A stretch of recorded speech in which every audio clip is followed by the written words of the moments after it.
Good morning, this is Phil Thomas, New Era Systems. Today I'm going to run a quick test on this Vertex 50 watt KU-Band BUC.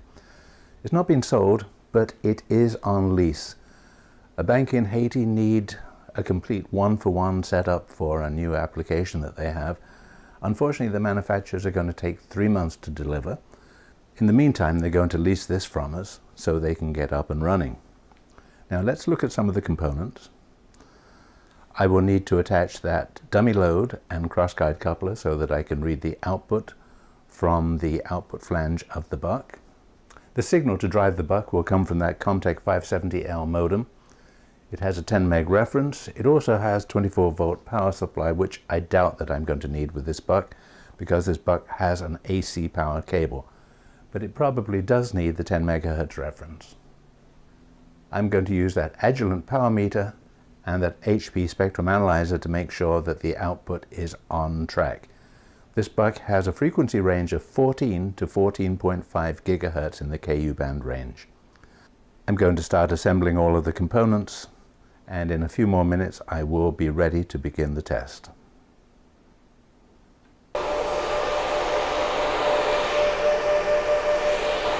As those of you with better hearing can probably tell, the amplifier is powered up. I'm using 220 volts AC. I could have used 110. It was just more convenient today to use that. Now I'm going to check the Comtech modem because there are two things I want to do. I want to make sure that the 10 megahertz is turned on. So I'm going to the ODU setting, BUC,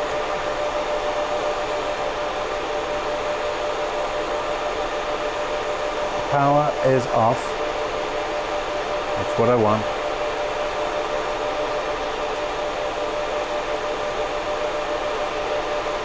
$10 megahertz is off. I'm going to turn it on. Now you can argue that not all BUCs require an external 10 megahertz reference, and that's true, but most do. So it's safer to put the 10 megahertz on. I'm going to make sure now that the transmit is off.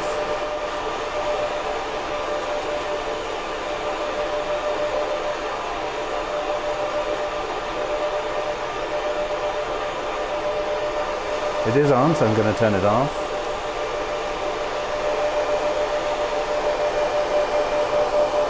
Going to check the power.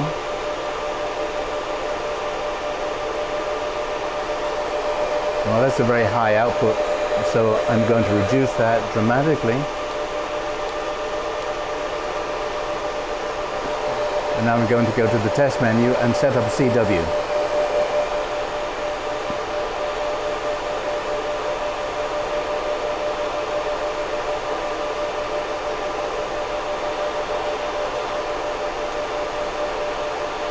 Okay, it is on TXCW.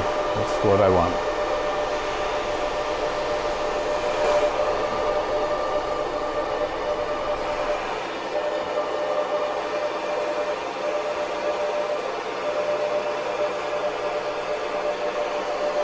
I want to check the frequency. I'm going to start at 950 in the L band range.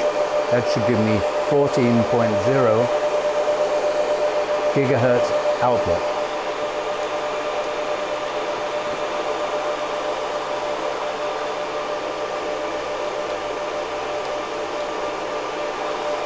They're 950, and based on the setting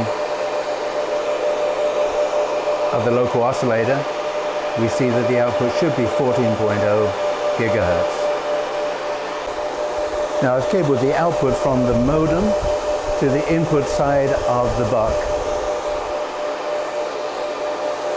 And now I'm ready to turn the power on and see what we get on the Agilent power meter.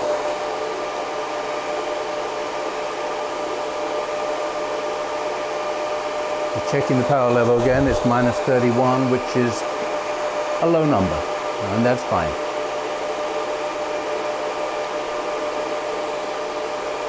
On, off, turn it on. So let's look at the power meter and see where we are. Look at that low level, we're showing 20 watts. So we're going to increase this just a little bit. Then I'm going to change frequencies. Don't forget I'm at 14.0. I'm going to go up to 14.25 next, and then up to the top range of 14.5, and see that we get fairly consistent power across the entire range. I normally have two cameras, one on the power meter and the other one on the modem. Unfortunately, I don't have the second camera today, so I just have to do it manually. First thing I'm going to do, I'm going to increase some power and get closer to the 50 watts, maybe somewhere in the 40 watt range. So I will increase, no, not to, so I will increase to neg 29, for example. And looking at the power meter, I can see that that's taken me up to 32 watts. So I'm going to go on another tad.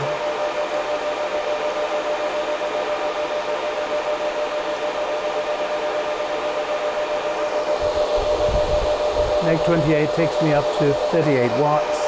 So one more step.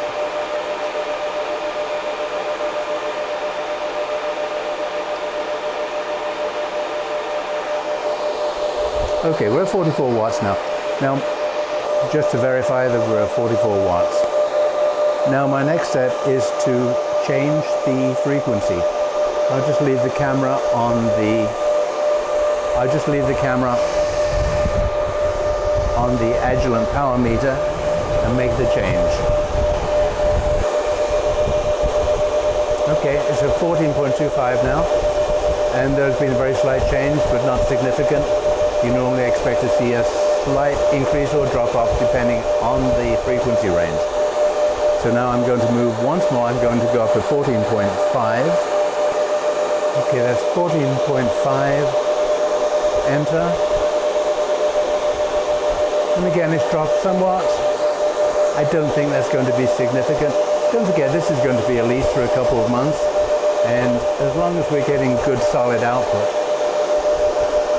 I think the customer will be satisfied until the manufacturer produces a brand new unit for him. Now, as a final test, I'm going to attach the spectrum analyzer. Now, don't forget, we should be running at 14.5 gigahertz, and I want to make sure that that is true on the spectrum analyzer. The spectrum analyzer is set to a center frequency of 14.5 gigahertz, and that's exactly where the output from this BUC is. And so the power is good and the frequency is good. Now, normally we make a much more detailed test, and in fact this unit has been tested probably about a year ago, and we have a full and complete test report. But today, because I have to ship, I just wanted to make sure that nothing has deteriorated on the shelf in the past 12 months. And I'm very confident, based on these quick and dirty tests this morning, that this unit is perfectly okay to ship.